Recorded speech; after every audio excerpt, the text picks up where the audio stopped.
Hey everyone, welcome back to my channel Aseens. Today we're going to have a talk on human eye, not the colorful world, just the human eye. So I'm going to just go in detail, in short form for your study purpose for this entire human eye part, along with the power of accommodation, then the defects of vision. Okay, we have got three over here. That's it. Half part of your chapter ends over here. After that comes your refraction part, the rainbow part and all. So I'm just going to deal with this part in this video.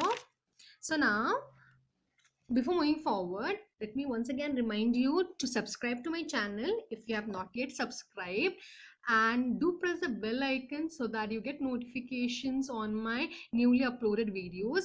And I can assure you that my newly uploaded videos will have all the important contents regarding your passing packages, even for the passing students as well as the scoring students. Okay, so without delay, let's get started. So as we're talking about human eye, our human eye is nothing but it's in the form of a ball. You know, the inner part, what is visible, what is not visible to us, including that, if we just consider it is nothing but a ball. And a normal eyeball has a diameter of 2.3 centimeter. You can see it over here, diameter of about 2.3 centimeter. This is for a normal eye. Now, okay, so for a normal human eye, the visibility or the vision is around, between the range of 25 centimeter to infinity. So normal range for, normal vision range for a normal human eye, it's between 25 centimeter to infinity. Now, if you have got certain defects of human eye, then in that case, this values might vary. So that is because of the defect. Okay, so now, we don't have, for the SLC syllabus, we don't have human eye diagram for drawing purpose, but we have got to learn all the functioning of it, and then the different parts of it, how does it work on. All those things are needed, though the diagram is not needed. Okay, so now as you can see, this is an eyeball whose diameter is supposed to be 2.3 centimeter.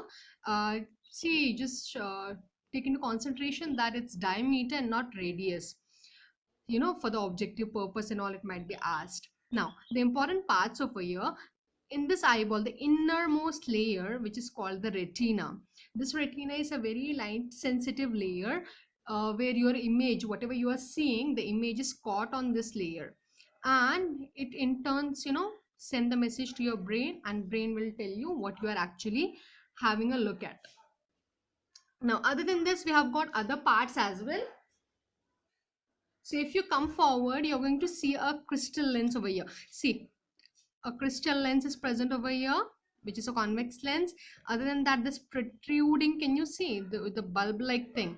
This is nothing but your cornea, the thinmost membrane of your eye. Then we have got here a small slit-like opening in the, center part in front of your eye, which is known as the pupil. And then this diaphragm, the dark membrane, the part, which is normally colored.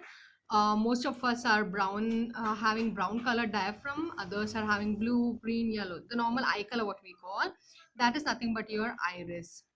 Then the another important part is your ciliary muscles, which is, holding this lens in place.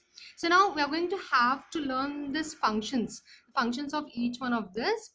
So what I have done is to make the things easier, for you to understand and learn.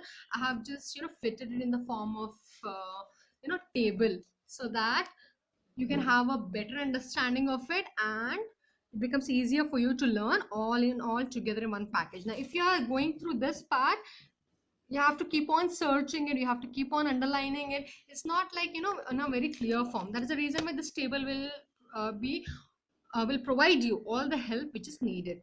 Now, starting with it, the first one is a crystalline lens. Our crystalline lens, each one of us is having convex lens.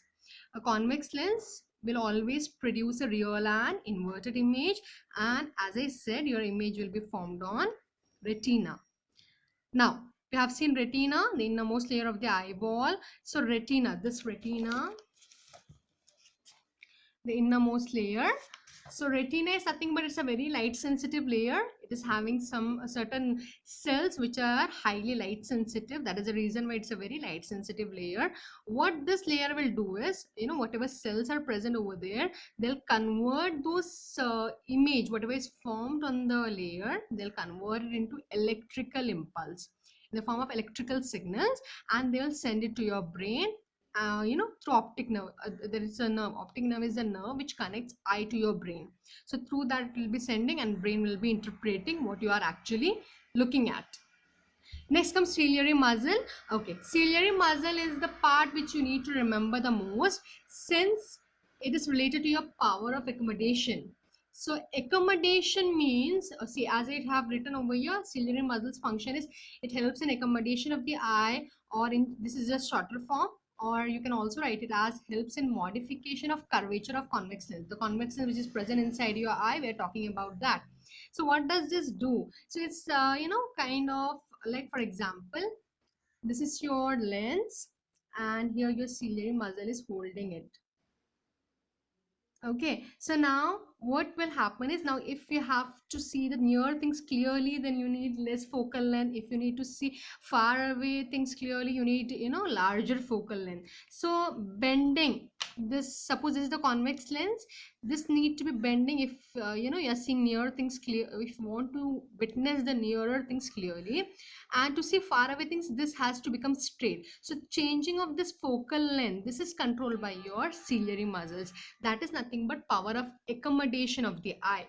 Okay, changing the focal length of your lens depending upon your need, depending upon what you are looking at. Next comes iris, the colored part. This iris is somewhat like donuts, donuts which we actually prefer.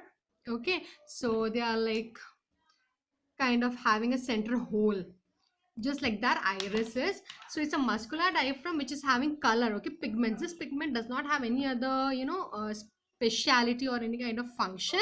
They are just colors which are present depending upon the genes which they inherit. So most of us are brown, iris are brown in color, whereas there are many who are having blue, green, different colors. Now this iris, the only function of it is it will control the size of the pupil. Now what is this pupil? This donut part is the iris, na? The center of this, which where your iris is not at all present, this opening is nothing but your pupil. Okay, so this pupil might increase in size, it might decrease in size as well. The controlling of this is done by iris. Okay, so now regarding this pupil, this little opening, pupil, what it does is it will control the amount of light which enters your eye. Suppose if the pupil is larger in size, then more light will enter. If your pupil is smaller in size, then less light will be entering your eye. So controlling of that is done by your pupil, and pupil is controlled by iris. And the next one, cornea. Remember cornea, I have showed you here the outermost layer, which is covering your eye or protecting your eye. That is nothing but cornea. So cornea is a very thin membrane. What it does is it helps in refraction of the light. Whatever light is entering inside your eye, it is refracted, or it is bent, bending of light, refraction. It is done by cornea. It's act like a optical medium. Then the next one, this is not present in your textbook, but previous year they have asked questions related to this even in the preparatory exams most of the time. So that is the reason why I have included here, so that you don't lose your marks. Remember I told you retina have got light sensitive cells. These light sensitive cells are nothing but rods and cones, two types. Rods are sensitive to dim light, cones are sensitive to bright light. That means when light is very, very less, very dimly lit room or something, at that time rods will help you to see the things around you. When the light is very bright, in that cases cones will help you to have a good vision around you. Other than that, for color vision, cones are helpful. Rods will not help you to identify the colors, but cones will help you. Okay, so this is about your functioning of the parts of the human eye. Okay, so next video I'll be uploading where you have to I'll be giving a talk on the defects of human eye, again in the form of a table. Okay, till then stay safe and don't forget to subscribe to my channel. Thank you.